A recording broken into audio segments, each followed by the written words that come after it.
Hi friends, welcome to our channel Chandra's kitchen. నేను ఈరోజు మీకు కార్న్ దోశ చేసి చూపిస్తానండి.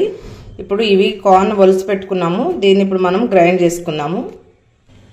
ఇలా మిక్సీ జార్ తీసుకొని ఈ కార్న్ వేసుకుందామండి. దీనిలో 4 గ్రీన్ చిల్లీ, చిన్న ఇంచు అల్లం ముక్క కూడా వేసుకుందాం. ఇప్పుడు దీనిలో ఇలా చిన్న ఇంచు అల్లం ముక్క వేసుకుందామండి. దీన్ని కట్ చేసి వేసుకోవాలి. గ్రీన్ చిల్లీ స్పైసీనెస్కి తగ్గట్టుగానే వేసుకోవాలి. ఇవి కూడా కట్ చేసి వేసుకుంటే ఏంటంటే ఫైన్ పేస్ట్ లాగా అవుతాయండి.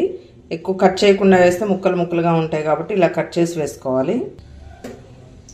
ఇలా అల్లం ముక్క కట్ చేసి వేసుకోవాలండి. దీనిలో కొంచెము 1/2 టేబుల్ స్పూన్ జీరా వేసుకున్నాము. ఇప్పుడు దీన్ని గ్రైండ్ చేసుకుందాం. చూసారా, గ్రైండ్ చేసుకున్న తర్వాత ఇలా వేరే బౌల్లోకి షిఫ్ట్ చేసుకోవాలండి. మరీ లూజ్గా చేసుకోకూడదు. ఇలా కొంచెం గట్టిగా ఉంటే బాగుంటుంది అన్నట్టు. ఇప్పుడు రిమైనింగ్ కూడా అలానే వేసుకుందాం. ఇప్పుడు దీనికి టేస్ట్కి సరిపడా సాల్ట్ వేసుకుందామండి. దీన్ని కూడా మిక్స్ చేసేస్తాం. మన దోశ ప్యాటర్న్ రెడీ అయిపోతుంది. ఇప్పుడు ప్యాన్ పెట్టుకొని దోశ వేసుకుందాం. స్టవ్ వెలిగించి ప్యాన్ పెట్టుకున్నామండి. ఈ ప్యాన్ హీటెక్కే వరకు వెయిట్ చేద్దాం. ఇలా మనము ప్యాన్ హీటెక్కిన తర్వాత ఇలా స్ప్రింకిల్ చేసుకోవాలండి వాటర్, ఎందుకంటే మీడియం ఫ్లేమ్లోకి వచ్చేస్తుంది. ఇప్పుడు మనం దోశ వేసుకుందాము. నేను ఆల్రెడీ చెప్పాను కదండి, కొంచెం థిక్గానే పట్టుకోవాలి దోశని. ఇలా వేసుకొని థ్రెడ్ చేసేసుకోవాలి. అదే ఫ్లేమ్ మనం వాటర్ చల్లకపోతే ఏమవుతుందంటే స్టిక్ అయిపోతుంది. చూసారా? ఇప్పుడు ఆయిల్ వేసుకుందాం. సరే, ఇప్పుడు మనము కొంచెం కాలిన తర్వాత ఇలా ఆయిల్ వేసుకోవాలండి.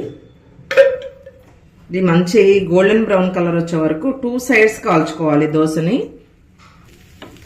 దోశ ఇటు వేగిపోయిందండి. ఇప్పుడు మనం ఇలా టర్న్ చేసుకుందాం. చూసారా, మంచి గోల్డెన్ బ్రౌన్ కలర్ వచ్చింది. అటువైపు కూడా అలానే కాలిన తర్వాత ఇప్పుడు తీసి ప్లేట్లోకి సర్వ్ చేసుకుందాం. చూసారా, కంప్లీట్గా వేగిపోయిందండి దోశ. ఇప్పుడు మనం తీసి ఇలా ప్లేట్లోకి షిఫ్ట్ చేసేసుకుందాం. చూసారా, ఇంకా 1 మోర్ దోశ ఇంకొకటి కూడా వేసుకుందామండి. ఎప్పుడైనా దోశ వేసామని చెప్పాను కదా, ఇలా కొంచెం మనం వాటర్ స్ప్రింకిల్ చేసుకుంటే హీట్ మీడియం ఫ్లేమ్లోకి వచ్చేస్తుందండి.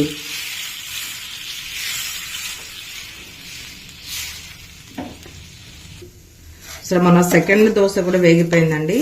దీన్ని కూడా ఇప్పుడు మనము తీసి ప్లేట్లోకి షిఫ్ట్ చేసేసుకుందాం. చూసారా, మన దోశ రెడీ అయిపోయిందండి. ఇప్పుడు దీని కాంబినేషన్ చట్నీ కర్డ్ అండి. ఈ కర్డ్ తీసుకొని దీనిలో ఒక 2 టేబుల్ స్పూన్స్ మనం షుగర్ వేసుకోవాలండి. షుగర్ వేసుకుంటే టేస్ట్ చాలా బాగుంటుంది. అంటే క్వాంటిటీని బట్టి మనం వేసుకోవటం అండి షుగర్ అనేది. దీన్ని కూడా ఇప్పుడు మిక్స్ చేసేద్దాం. సరే, ఇప్పుడు ఇది మిక్స్ చేసేసుకున్నాం కదండి. దీని కాంబినేషను నేను అల్లం చట్నీ, కర్డ్ అండి. చూసారా, అల్లం చట్నీ, ఇదేమో కర్డ్. చాలా బాగుంటుంది. ఈ కర్డ్ కాంబినేషన్ సూపర్ ఉంటుందండి. మీరు కూడా ఇలానే ట్రై చేయండి. నేను దీంట్లో పికిల్స్ ప్లేలిస్ట్ కూడా ఉంటుందండి. దీని డిస్క్రిప్షన్లో పెడతాను, ఒకసారి క్లిక్ చేసి చూడండి. ఎందుకంటే చేసినటువంటి పికిల్స్ అన్నీ కూడా నేను ఒక ప్లేలిస్ట్ లాగా తయారు చేసి పెట్టాను. మీకు ఈజీగా ఉంటుంది కాబట్టి.